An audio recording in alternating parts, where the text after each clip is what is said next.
A graça e a paz do Senhor Jesus Cristo. Amém, irmãos? Opa, de volta, hein? Que bênção! Glória a Deus, que bom encontrar você aí do outro lado, hein? Muito legal saber que você está aí compartilhando com a gente, né? Essa bênção toda. Hoje é o 14º dia.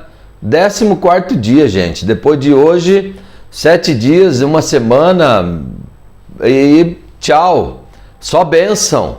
Eu espero que você tenha visto no grupo hoje a bênção que eu postei ali, né? E aquela bênção ali é uma das tantas outras bênçãos que nós temos verificado nessa campanha. E lembre-se sempre que não é só esse tipo de milagre que você está vendo aí, financeiro, saúde, que tem acontecido, não. Tem acontecido bênçãos no coração das pessoas. O fogo está aceso no coração, o desejo de voltar para a igreja está aceso, né? E também existem coisas que nós não estamos vendo ainda, mas no mundo espiritual já está acontecendo, porque não tem erro. Não tem erro. A Bíblia diz que quando 2 sobre a terra concordarem a respeito daquilo que irão pedir a Deus, o Pai Celestial, o Pai que está no céu, vai conceder. Está escrito lá em Mateus capítulo 18, versículo 19. Então é só tomar posse. É só tomar posse, né? Já será concedido, já está sendo concedido, porque nós estamos concordando naquilo que pedimos e Deus tem abençoado grandemente. Eu estou muito feliz com isso, tá bom? Vamos orar, vamos fazer a nossa confissão. E depois vamos para a palavra de hoje que está poderosa também, tá? Oremos então, ore com a gente aí. Pegue seu cartão, pegue aí seus pedidos, coloque diante de Deus, viu? E eu quero abençoar a sua vida. Como eu sempre digo aqui, nós estamos em oração por vocês. Também para Deus não deixar desanimar, para a gente ir até o fim nessa campanha. Em nome de Jesus. Amém? Pai eterno, Deus Todo-Poderoso, em nome de Jesus Cristo, Senhor, nós estamos gratos porque desde o dia 9 que nós começamos, né, Pai? Começamos a trabalhar, começamos a jejuar, a orar ao Senhor, ó Pai. O Senhor tem sustentado a nossa vida. O Senhor tem nos ajudado, até aqui nos ajudou o Senhor, e o Senhor tem respondido com poder e glória às nossas orações. Muito obrigado, Senhor, muito obrigado mesmo.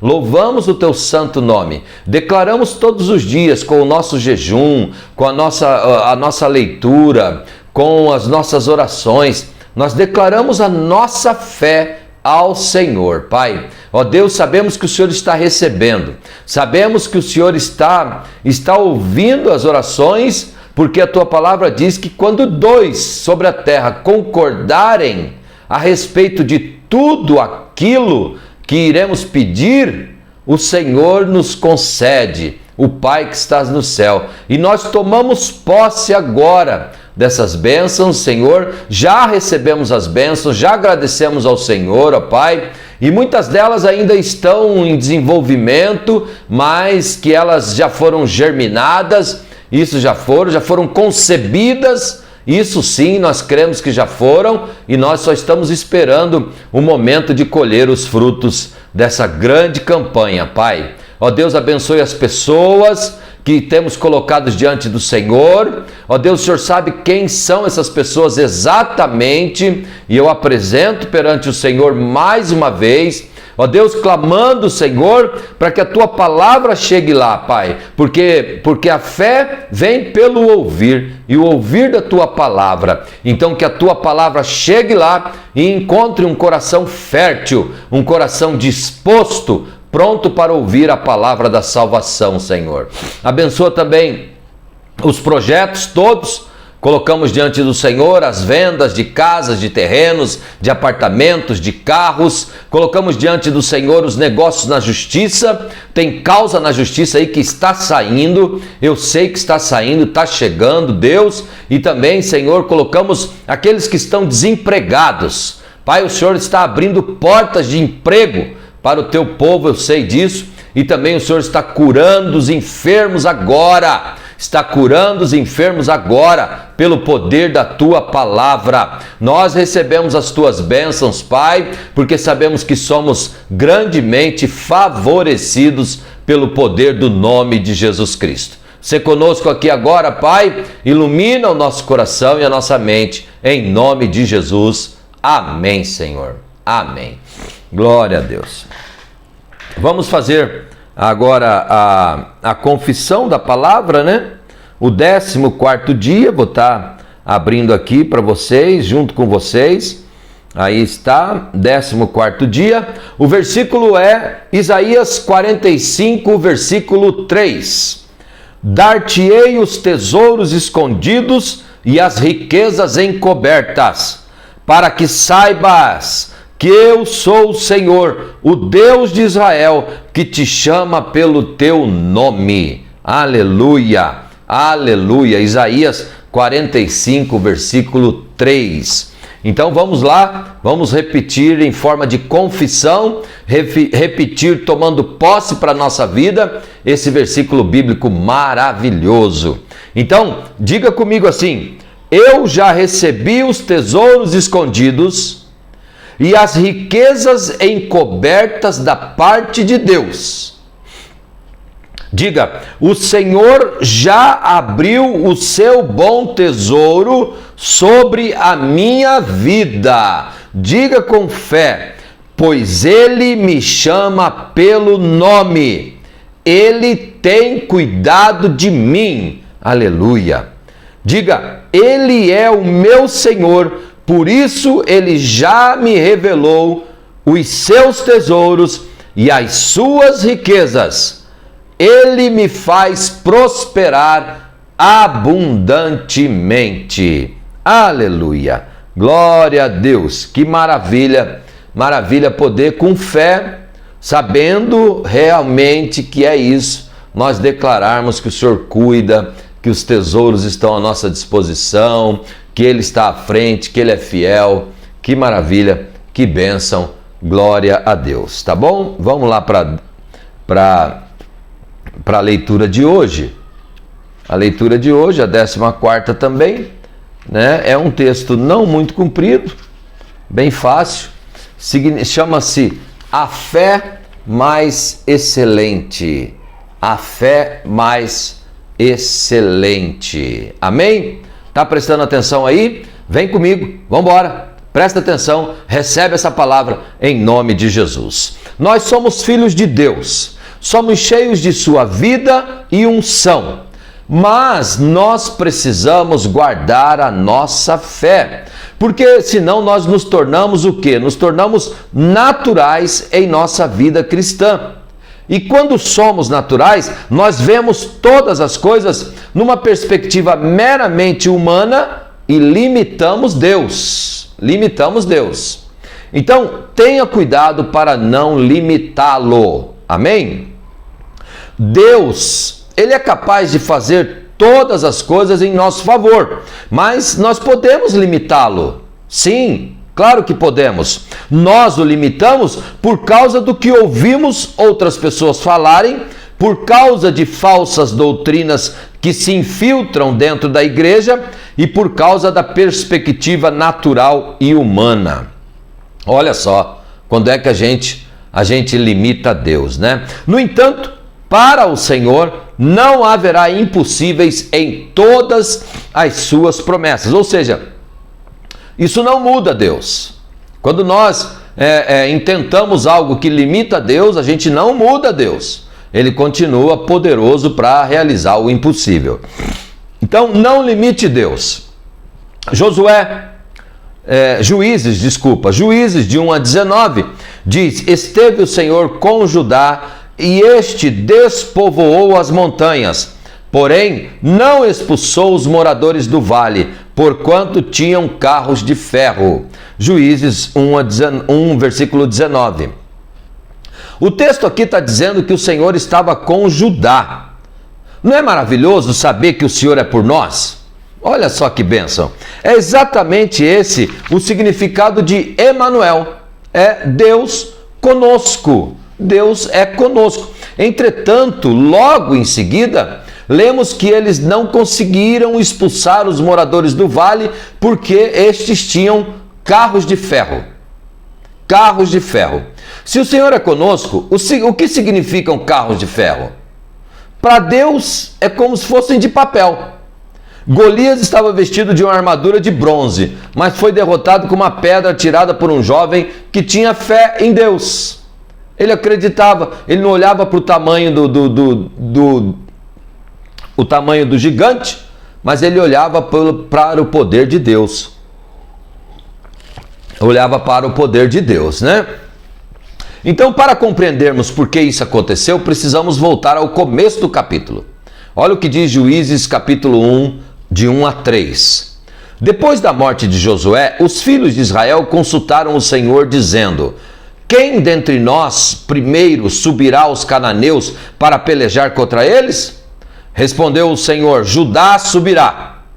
Eis que nas suas mãos entreguei a terra. Disse, pois, Judá ao Simeão, seu irmão: sobe comigo a herança que me caiu por sorte, e pelejemos contra os cananeus, e também eu subirei contigo à tua que te caiu por sorte. E Simeão partiu com ele. Juízes 1, de 1 a 3. O que o Senhor disse? O Senhor disse que Judá deveria ser o primeiro para a peleja, né? Em todos os seus desafios, a primeira coisa que você deve fazer é sempre louvar, porque Judá significa louvor. Judá é Yeshuda, que significa louvor. Então, quem sobe primeiro? Judá, o louvor. O Senhor diz que entregou a terra nas mãos de Judá. Todavia, o verso seguinte menciona que Judá disse a Simeão, seu irmão: sobe comigo ao meu território para que possamos lutar contra os cananeus, e eu também irei lutar com você pelo seu território. E Simeão foi com ele. Deus não disse que Judá deveria levar Simeão, mas ele disse: eu os entregarei nas suas mãos. E o que eles fizeram? Eles limitaram o santo de Israel. Buscaram apoio aonde? Na carne. O apoio de quem? Dos homens. Todos nós queremos pessoas ao nosso redor. O Senhor o chamou, mas você quer que mais alguém venha. Isso também aconteceu com Moisés. Quando Deus o chamou pela primeira vez, era para ele falar com o faraó. Porém, repetidas vezes ele disse: eu não posso falar, eu não posso falar. E Deus chegou a irar-se por causa disso, né? E disse para ele: quem fez a boca do homem? Deus falou: poxa, peraí, quem fez a boca do homem? Então, finalmente, Deus disse: leve a Arão, seu irmão, e ele será seu porta-voz. Isso não era o melhor de Deus. Sua vontade era que Moisés fosse o porta-voz. Quando Deus nos chama, ele nos equipa. Então, o que importa se eles têm um carro de ferro? Qual é a diferença? Mas Judá chamou seu irmão para ajudá-lo. Você lutará por mim e eu lutarei com você, disseram eles. Assim Judá subiu e o Senhor derrotou os cananeus. Houve vitória no começo, até que chegamos no verso 19 e vemos o que aconteceu no fim. Eles não puderam expulsar os moradores das montanhas por causa da carruagem de ferro. Em outras palavras, quando você limita Deus, sua vitória é limitada. Tudo depende da fé. Tudo depende da fé. Não estou dizendo que não devemos receber ajuda de outros no meio da dificuldade. O que está sendo dito aqui é que devemos falar com o Senhor primeiro. É para pedir a direção de Deus antes de pedir conselhos ao homem. Pergunte a Deus antes de perguntar a opinião de alguém. Então, não está dizendo aqui que você não deve pedir conselhos, mas consulte primeiro o Senhor. Ore primeiro ao Senhor. Não corra primeiro para o médico, mas vai primeiro ao Senhor. Tenha cuidado para não limitar o poder de Deus. O Senhor quer fazer grandes coisas, mas tudo depende de fé. Alguns têm uma fé mais excelente do que outros. Em Hebreus 11, temos o hall dos heróis da fé. E o texto começa com uma pergunta: o que mais direi? Certamente me faltará tempo necessário para referir o que há a respeito de Gideão, de Baraque, de Sansão, de Jefité, de Davi, de Samuel e dos profetas, os quais por meio da fé subjugaram reinos, praticaram a justiça, obtiveram promessa, fecharam boca de leões, extinguiram a violência do fogo, escaparam ao fio da espada, da fraqueza tiraram força, fizeram-se poderosos em guerra, puseram em fuga exércitos estrangeiros. Hebreus 11, 32 a 34. Não há detalhes insignificantes na Bíblia. Então, quando lemos a Bíblia, vemos a menção de Gideão a Baraque, a primeira coisa que nos chama a atenção é a ordem cronológica. Cronologicamente falando, quem veio primeiro? Baraque veio antes de Gideão. Mesmo assim, Gideão é mencionado primeiro. Depois lemos sobre Sansão e Jefité. Mais uma vez, Jefité veio antes de Sansão. Sansão está no fim de Juízes. Ele foi o último juiz mencionado no livro. Oficialmente, Samuel foi o último juiz, mas Sansão foi o último juiz descrito no livro de Juízes. No entanto, ele é mencionado antes de Jefité. Olha que interessante, olha que interessante. Há um sentido profético nisso aí. Sansão, o último juiz, como que ele morreu? Ele morreu cego. A época dos reis terminou com a chegada de Nabucodonosor e o último rei de Judá também ficou cego, segundo a Reis 5, 25, 7.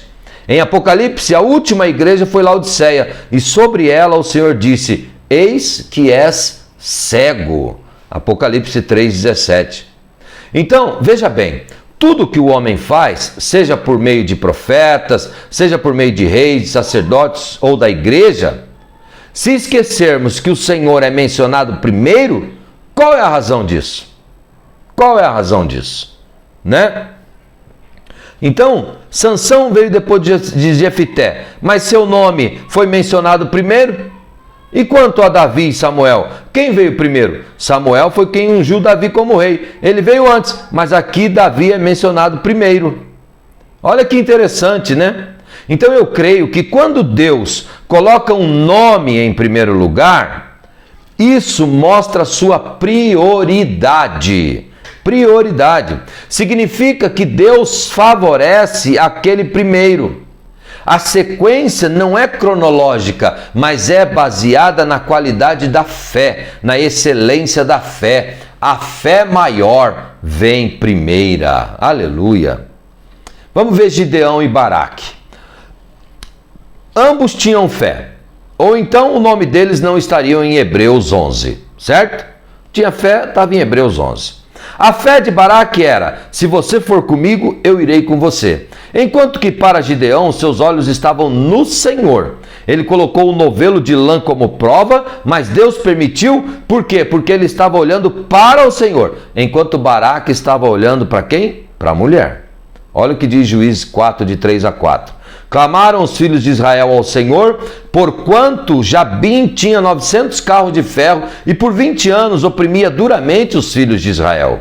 Débora, profetisa, mulher de Lapidote, julgava Israel naquele tempo. Juízes 4, 3 a 4.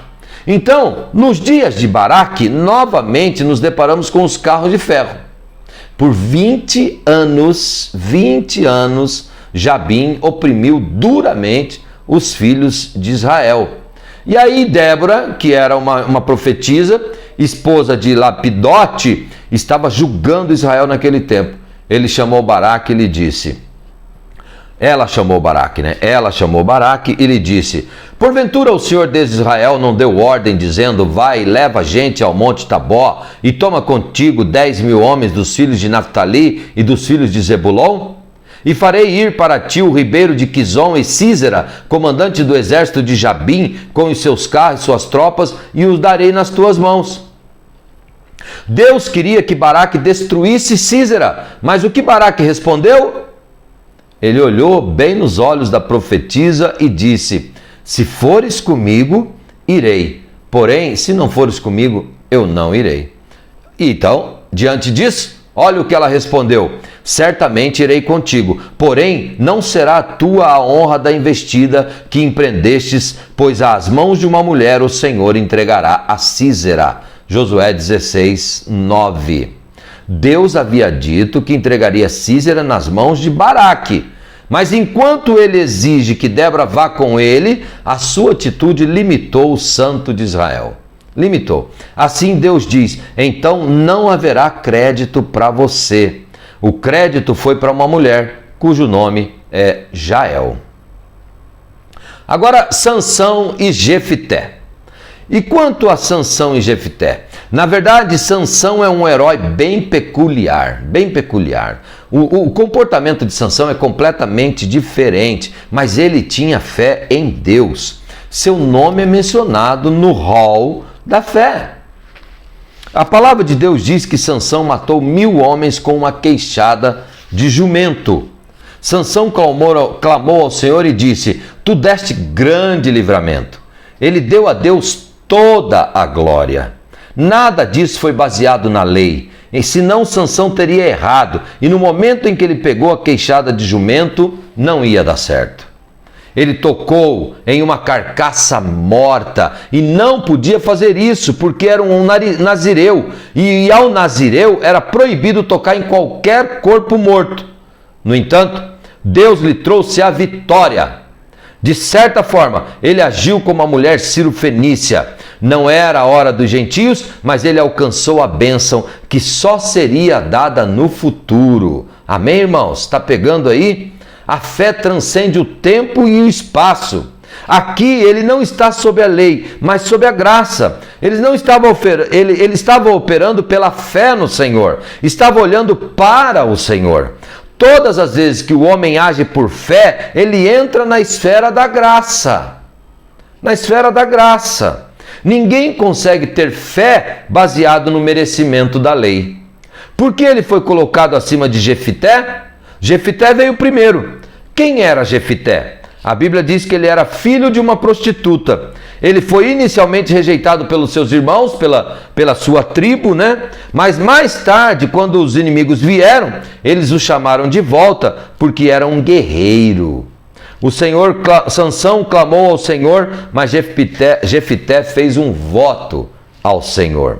Fez Jefité um voto ao Senhor e disse: se com efeito me entregares aos filhos de Amon nas minhas mãos, quem primeiro da porta da minha casa me sair ao encontro, voltando eu vitorioso dos filhos de Amon, esse será do Senhor, e eu o oferecerei em holocausto. Juízes 11, 30, 31.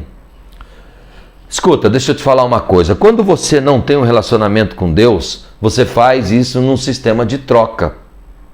Deus, se fizeres isso por mim, eu farei isso por ti. E aí, tal postura mostra uma fé fraca, uma qualidade inferior de fé.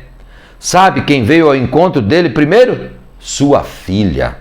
Ele não a matou porque Deus não quer um holocausto humano. A Bíblia diz que ela chorou sua virgindade. Em outras palavras, pelo resto da vida, ela nunca se casou. Olha que triste. Agora, Samuel e Davi. Também é interessante aqui, ó. O que podemos falar de Samuel e Davi? Em 1 Samuel 8, nós temos o único erro que consigo ver do profeta Samuel. Ele pôs seus filhos como juízes de Israel. Eles, porém, não andavam em seus caminhos, desviavam-se após ganhos desonestos, aceitavam propinas e pervertiam a justiça. Sabemos que Davi amou os seus filhos, mas ele nunca os pôs em uma posição. Absalão usurpou a autoridade, mas não foi Davi quem o pôs lá. Não quero falar nada negativo do profeta Samuel. O caráter dele é precioso, mas em termos de fé, Davi tinha a fé que Deus realmente aprovou. O último grupo é dos profetas. Esses são colocados por último. Todos os nomes mencionados aqui são pessoas comuns, exceto quem? Exceto Davi. E Davi que era rei. O que significa isso? O Senhor está dizendo que pessoas comuns podem andar nessa fé excelente. Aleluia, aleluia. Vamos terminar esse capítulo voltando a Juízes 1:19. O versículo seguinte diz: E eles deram a Hebrom e Calebe como Moisés havia dito. Eles deram Hebrom a Calebe, como Moisés havia dito. Hebrom é uma montanha, certo? Calebe expulsou dali os 3 gigantes, os 3 filhos de Anak. Que contraste entre alguém que creu em Deus e alguém que diz: irmão, você deve vir comigo. Calebe sozinho fez isso. Vejo aqui homens e mulheres de fé. Quando anda pela fé, você entra na esfera da graça. Mas se você estiver sob a lei, ficará limitado, porque a lei tem tudo a ver com sua força. Você não deve fazer isso, você não deve fazer aquilo, é tudo sobre a sua força. A graça, no entanto, está além da sua força, acima e além do que você pode fazer, acima e além da sua capacidade. Em outras palavras, se você está sob a lei, sua força é ilimitada. A Bíblia diz que Josué ficou velho, mas não diz que Calebe envelheceu. A Bíblia registra a morte de Josué, mas não registra a morte de Calebe. Em Josué 13, Deus lhe diz: você está velho. No capítulo seguinte, Calebe diz a Josué: hoje sou tão forte aos 85 anos, quanto no dia em que Moisés me enviou aos 40 anos. Estou forte para a guerra. Posso lutar, dê-me esta montanha, aleluia, Josué 14, 11 e 12. Nossa força, irmãos, ela é renovada quando vivemos debaixo da graça. A Escritura diz que os levitas serviam ao Senhor como auxiliares dos sacerdotes. A partir dos 25 anos, podiam entrar para prestar serviço no trabalho do tabernáculo. Aos 50 anos, deveriam deixar de realizar esse trabalho e não trabalhavam mais.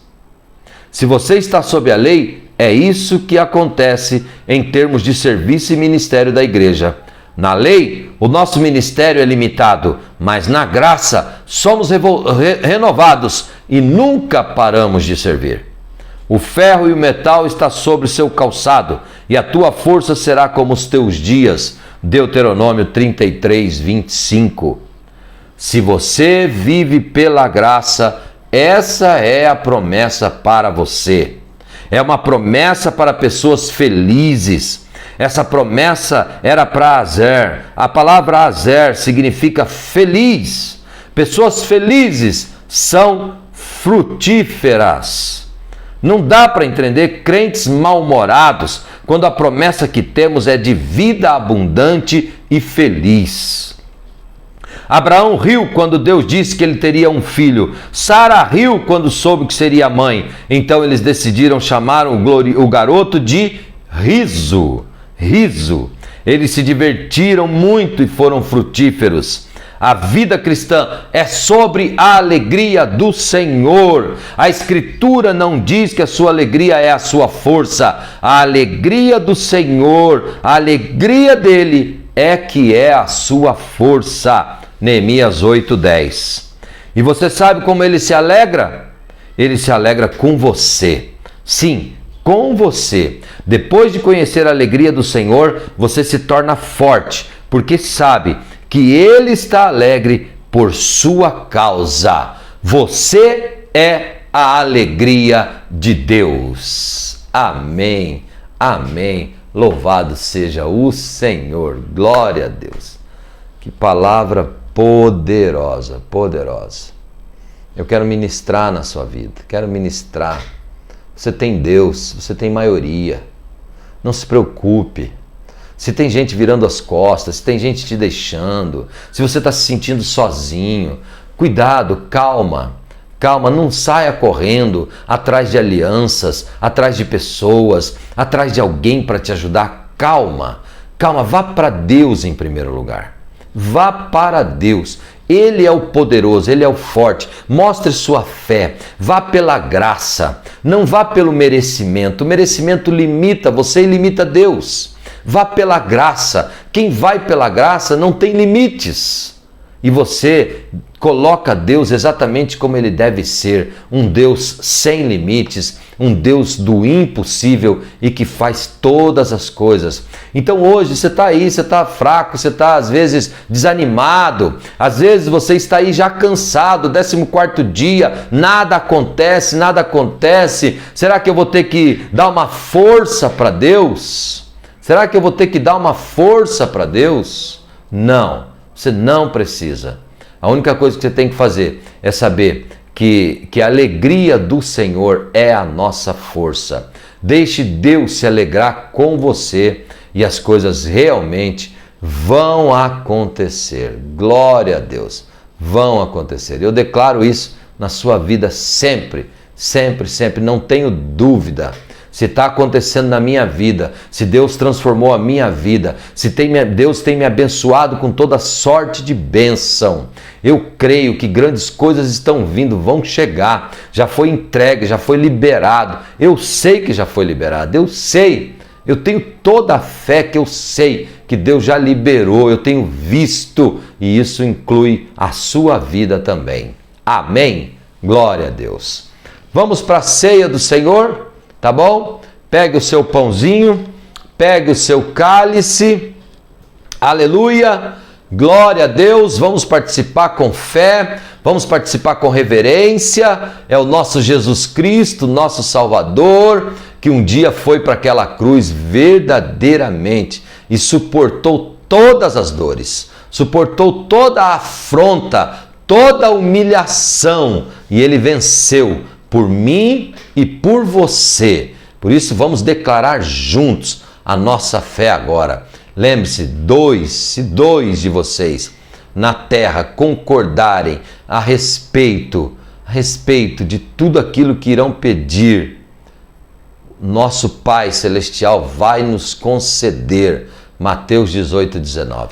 Então nós vamos concordar agora que Jesus é o nosso Salvador, já concordamos na oração, já concordamos nos pedidos, já concordamos na leitura da palavra e agora vamos concordar na ceia do Senhor e o céu vai se abrir sobre nossas vidas. Pega o pão, repita comigo: Senhor, ao comer deste pão, eu declaro que o Senhor é a minha força.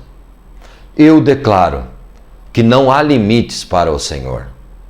Eu declaro que o Senhor venceu por mim naquela cruz, que toda maldição que estava no meu corpo, toda maldição do passado, toda maldição do presente e toda maldição do futuro já foi levado naquela cruz. O Senhor levou por mim e o Senhor é o Cordeiro Santo. Eu creio, diga, que ao comer deste pão é liberado sobre minha vida uma unção de cura, uma unção de prosperidade, uma unção de alegria, uma unção de fé. Amém? Declare que ao comer deste pão eu tomo posse das bênçãos do Senhor. Agora vamos ao suco. Pegue aí o seu cálice, repita junto comigo também: Senhor, ao tomar deste cálice, eu declaro que o sangue do Cordeiro foi derramado por mim naquela cruz. Pelo sangue de Cristo, eu sou justificado. Pelo sangue de Cristo, eu sou feito filho de Deus. Pelo sangue de Cristo, repita, eu sou mais do que vencedor. Pelo sangue de Cristo, eu sou herdeiro do céu. Repita, pelo sangue de Cristo, eu piso na cabeça do diabo e pelo sangue de Cristo eu declaro a minha vitória para sempre. Amém? Glória a Deus. Comamos do pão e tomemos do cálice.